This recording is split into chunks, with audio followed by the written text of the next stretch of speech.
이번 시간부터 새로운 중단원이 시작이 됩니다. 바로 정수와 유리수 단원인데요.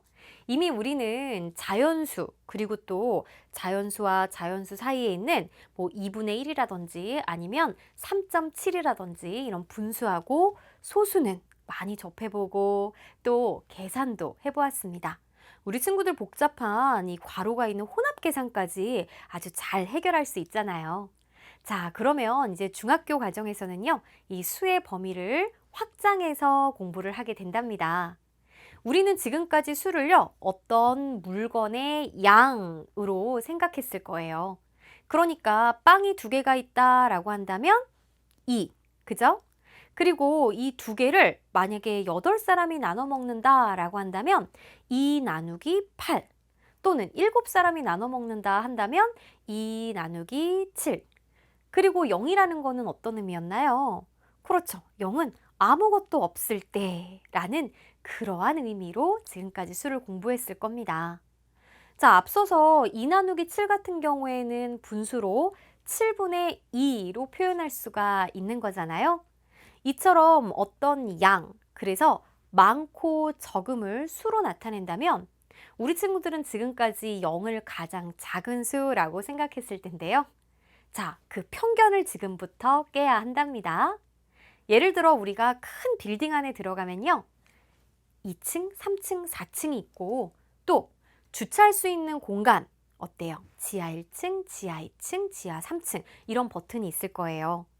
그럼 지금 지상으로부터 한 층 내려가면 이것은 바로 지하 1층이 되는 것이죠.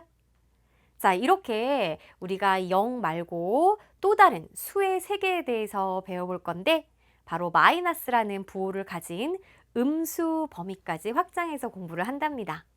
그러면 우리 수능에서도 바로 직결이 된답니다. 우리 친구들 쉽게 이제부터는 수를 수직선으로 나타낸다고 생각을 하고 그리고 0은 가장 작은 수가 아니라 이 수직선에서 기준이 된다고 생각을 하고요. 그리고 이제 어떤 양의 많고 적음이 아니라 이제는 방향이라고 생각하면 되겠어요. 그러니까 3층과 지상 3층과 지하 3층은 어때요? 위, 아래 방향이 다른 것 뿐이거든요. 그래서 앞으로는 지하 3층을 마이너스 3층이라고 표현할 수가 있는데요. 많고 적음이 아니라 방향이 다를 뿐이다 라고 생각해야 된다는 거 굉장히 중요합니다. 지금까지 갖고 있던 편견을 깨야 되는 거예요. 자, 그럼 좋아요. 우리 양수와 음수, 정수와 유리수에 대해서 시작을 해보도록 할게요. 일단은 이 0이라는 걸 기준으로 하여 바로 플러스, 그러니까 지금까지 우리가 알고 있던 수의 세계는 이렇게 플러스 부호를 가지는 이걸 양의 부호라고 합니다. 양의 부호를 갖고 있는 수들에서 이 양의 부호 플러스를 생략한 채 배웠던 거예요. 그러면 그대로 반대되는 성질을 가지는 수가 되는 거죠. 선생님이 만약에 2만 원을 벌었어요. 그러면은 돈이 생긴 거잖아요. 그래서 플러스 2만이라고 표현을 한다면 선생님이 맛있는 저녁을 사 먹으면서 무려 3만 원이나 저녁을 사용을 했어요. 저녁 먹는데 썼어요. 그러면은 마이너스 3만 원 이렇게 표현할 수 있는 거죠. 이 세상에는 서로 반대되는 성질이 너무너무 많습니다. 수입과 지출, 그 다음에 또 해수면을 기준으로 해발, 해저, 그쵸? 동쪽이라면 서쪽 너무너무 많아요. 자, 그래서 우리가 이제는 0을 기준으로 반대되는 성질을 플러스 부호, 마이너스 부호, 양의 부호, 음의 부호를 사용한다라고 생각하면 되겠습니다. 그러면 이제 자연수부터 출발을 한다면 이미 우리 알고 있죠. 1부터 1씩 커지는 수를 말하고 이들은 사실은 앞에 플러스 부호가 다 생략된 채 지금까지 우리가 봐왔던 거예요. 그렇다면 이 정수라는 거는 이 자연수까지 포함을 해서 바로 0도 포함하고요. 그리고 이 자연수하고 반대되는 부호를 갖고 있는 음의 부호를 갖고 있는 마이너스 1, 마이너스 2, 마이너스 3, 마이너스 4 등까지 있겠죠. 자연수에다가 음의 부호를 붙인 수들입니다. 이를 통틀어서 바로 정수라고 하는데 지금 그림 보면 이해가 너무 잘 될 것 같아요. 자, 이 자연수 부분에 0을 기준으로 거울을 놓은 거예요. 그래서 거울 안쪽에 있는 수들은 음의 부호를 붙인 거죠. 크게 정수는 다음과 같이 이렇게 세 가지로 나눠지고 자연수에 음의 부호를 붙인 수를 음의 정수, 그리고 0, 기준이죠. 그 다음에 양의 정수.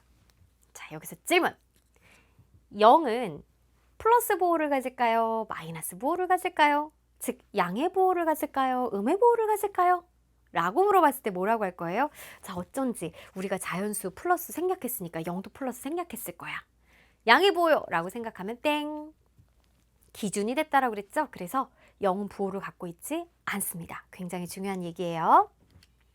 자, 그 다음에 분수, 소수도 마찬가지예요. 정수하고 정수 사이에 있는 수들 있죠? 얘네들도 반대로 얘를 기준으로 거울에 비춰보면 8분의 7이 있다면 마이너스 8분의 7이 있는 거예요. 3.5가 있으면 마이너스 3.5가 있는 것이죠. 그죠? 그러면 이 수들까지 모두 통틀어 유리수라고 합니다. 정수는 이렇게 이제 딱 일씩 끊어지는 수들이었어요. 근데 그 사이에 있는 무수히 많은 수들까지 우리는 통틀어서 유리수라고 하는 거예요. 자, 우리 유리수의 원래 이름은 사실은 유비수였다고 합니다. 그러니까 이 유비수가 이제 시간이 지나서 개명을 해서 유리수로 바뀐 건데요. 비가 있는 수라는 뜻이에요. 즉, 두 정수의 비. 우리 3대 7이라는 것은 비율을 분수로 표현하면 7분의 3이 되는 거죠. 그러니까 비가 있다라는 건 이렇게 분수로 표현할 수 있다라는 뜻으로 유리수라는 건 분수꼴, 얘가 포인트입니다. 분수꼴로 나타날 수 있는 수를 말해요. 당연히 분수에서는 분모는 0이 아니어야 되겠죠? 그 조건까지 생각을 해줘야 되고요. 그래서 지금 이 수직선에 나와 있는 수들이 다 유리수가 되고, 만약에 음의 보호를 붙인 유리수라면 음의 유리수, 양의 보호를 붙인 유리수라면 양의 유리수. 초등학교 때 배웠던 수들은 결국은 양의 유리수였는데, 아, 걔네가 양의 보호가 생략된지 모른 채 우리가 공부를 했던 겁니다. 자, 우리 보세요. 이제부터 우리가 다루는 수는 모두 유리수야. 맞아요. 그래서 중학교 과정에서는 우리 이제 유리수 범위까지 이제 중학교 2학년 과정까지 공부를 하게 됩니다. 물론 이 유리수가 다는 아니고요. 점점점 수를 확장할 겁니다. 자, 따라서 유리수는요. 부호에 따라서 음의 유리수, 양의 유리수로 나눠지고 0은 유리수긴 하지만 어떤 보호도 갖고 있지 않다라는 거. 그리고 또 음의 유리수 안에 정수가 있겠죠. 음의 정수, 양의 유리수 안에 양의 정수가 있다라는 것도 이러한 그림으로 이해하면 머릿속에 훨씬 잘 남으니까 꼭 기억해 주세요.